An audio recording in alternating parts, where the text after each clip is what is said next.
When you're working to improve your hip mobility, it's not just about stretching, but actually about getting the correct muscles working. Hey guys, it's Corey from Redefining Strength, and today I want to talk about how to fix tight hips. We all know we're sitting too much, whether or not it's at our desk jobs or in our long car commutes. But this constantly seated position not only causes improper posture, but it's putting our hips in a shortened state. This can lead to a lack of hip mobility and tight hip flexors, which can lead to low back, hip, and knee pain. Not to mention it can hinder us from recruiting the correct muscles during our lifts and runs, which also leads to injury. Because you know you're spending far too much time seated and your hips are tight, you've probably gone and searched for hip stretches. I even have some great ones on my channel. However, stretching your hips is only part of the process and doesn't necessarily get you to retain the mobility that you're trying to build with stretching. That's where glute activation comes into play. So what is glute activation and why is it so important? And why are the 3 moves I'm going to show you glute activation moves? So glute activation moves are moves that focus on activating your glutes, on establishing that mind-body connection. They're isolated movements done with low loads for high repetitions to help you really feel your glutes working. By activating your glutes through a process called reciprocal inhibition, you're actually going to stretch those shortened, tight hip flexors. What you're doing is you're activating or engaging a muscle on the opposing side of the joint to relax that other muscle group. So by activating your glutes, you're actually stretching your hip flexors, but in a way that's going to help you retain that mobility and even improve your hip stability. By activating your glutes, you can help prevent low back, hip, and knee pain. You can also improve your lifts and even improve your runs. What you're doing is you're establishing that mind-body connection, so you're making sure that you can fire that muscle effectively and efficiently. What we forget is that previous injuries, our postural distortions, they can inhibit muscles from firing as effectively and efficiently as they should. So while, yes, your glutes are still working, that's why you can still walk and stand upright, you're not necessarily using them as effectively as you could. By establishing that mind-body connection and feeling that pump and the burn in that muscle before you go into your compound movements, before you go into your runs, you can help your mind really know that muscle's there to recruit it as effectively as you should be. So if you want to power your runs, if you want to be more effective with your squats and your deadlifts, you want to make sure you're activating your glutes beforehand. Not to mention the glute activation will relax those overactive muscles to help improve your mobility and your hip stability. So what are the 3 moves you should be doing to fix tight hips? Move number 1 is the cross-leg glute bridge. The glute bridge is a very fundamental movement, but there are so many different variations we can use to get better results faster.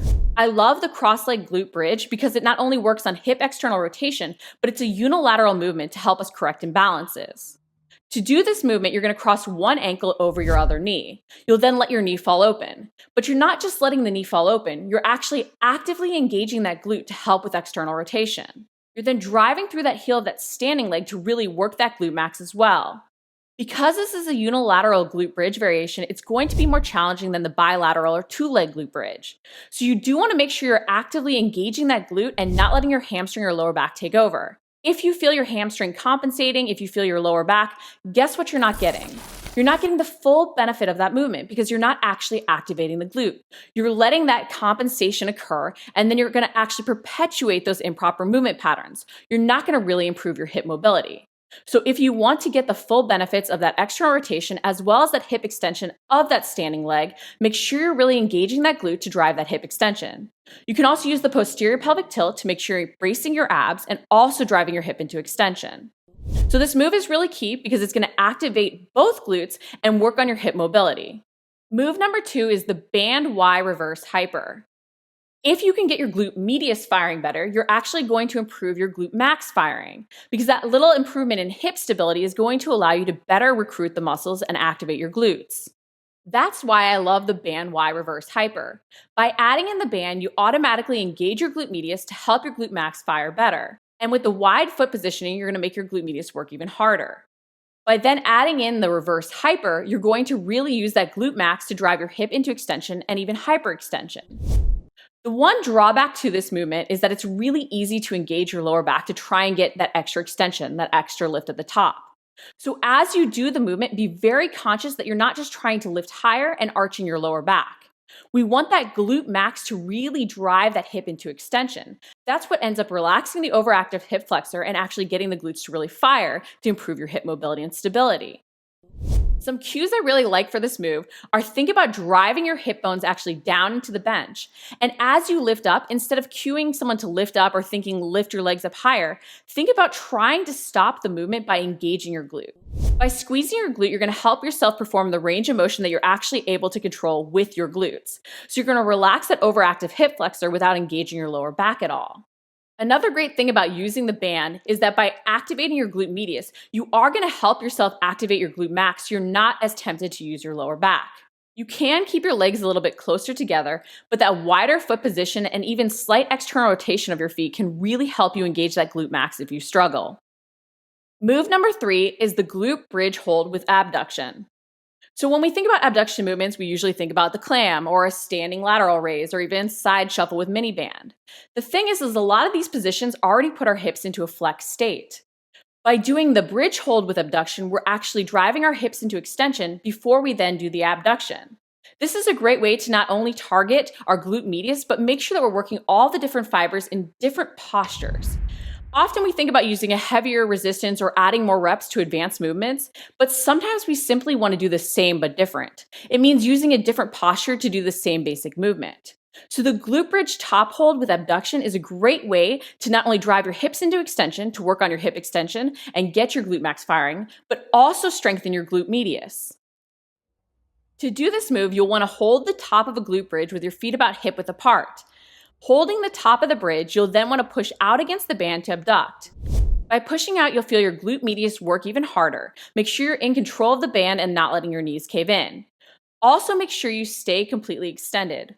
Don't try and bridge up higher and end up engaging your lower back, because again, that's not then working on your hip extension or your hip mobility or your glute activation. That's then compensating and perpetuating those improper recruitment patterns. So make sure as you hold, you have that posterior pelvic tilt, which will not only brace your abs, but engage your glutes harder. Then as you hold, you're pressing out on the band to help engage your glute medius. When you're doing this movement, you're getting so many different benefits. Not only are you working on that hip extension and stretching those hip flexors, but you're activating your glute max and you're improving your hip stability by even working that glute medius. The resistance band can also really help if you struggle to feel your glutes working during even the basic glute bridge. So to sum it all up, while stretching is not bad, and I totally understand why we all Google for hip stretches, and I have some great ones on my channel as well, when you're working to improve your hip mobility, it's not just about stretching, but actually about getting the correct muscles working. That's why if you really want to fix tight hips, you need to make sure that you're doing the glute activation as well. By activating our glutes, not only are we going to relax overactive hip flexors, but we're going to change our recruitment patterns. We're going to establish that proper mind-body connection. We have to remember that our postural distortions and previous injuries can interrupt that natural recruitment pattern and cause us to overuse muscles that shouldn't be carrying the load. When we do glute activation, we're correcting those recruitment patterns so that we can be more efficient during our compound movements and our runs. So if you're looking to fix your tight hips, start implementing these 3 moves in your warm-up. Do even just 10 to 20 reps of each for 1 to 2 rounds through. You're not trying to fatigue your glutes, but just sort of wake them up, feel a little pump and burn so that you know they're there so you can properly engage them during your workout. If you liked the video, make sure to like it, comment below if you have any questions, and subscribe. We're posting new videos each week.